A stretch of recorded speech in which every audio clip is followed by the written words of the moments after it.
They may have moved on from actual boards to computer screens, but the appeal of board games is as great as ever.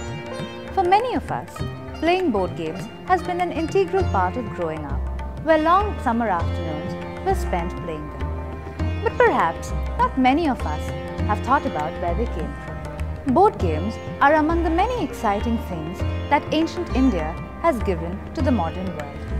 Arguably, the three most popular board games, as Ludo, Snakes and Ladders, and chess, have all their origins in ancient India.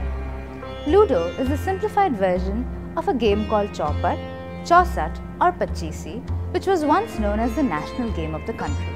The name Pachisi comes from Pachis, or the number 25, which was the maximum value of the throw-on dice made of cowrie shells. This game of strategy was played by 2 to 4 players on a cross-shaped board with an aim of moving all 4 pieces around the board the fastest. This may have been the gambling game played between Pandavas and Kauravas as mentioned in the Mahabharata. Snakes and Ladders went by the name Mokshapatam in ancient India. Mokshapatam translates to the board of salvation, with most grids signifying a certain virtue or a vice. Landing on a vice grid meant committing sins like lust, anger, murder, theft, and thus sliding down the moral scale. On the other hand, landing on a virtue grid was like doing a good thing, like being humble, truthful, generous, and therefore going up the moral ladder. The end of the game was to reach the top grid and attain moksha. The earliest evidence of chess in India comes from the Gupta era, when it was called Chaturanga.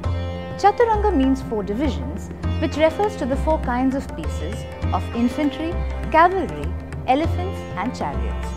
The game is primarily a war game played between 2 players, and the fundamental form of the game has remained unchanged through centuries. From India, the game travelled to Sassanid Persia, where it was called Chaturang, and when it was adopted by Muslim rulers, it became Shatranj.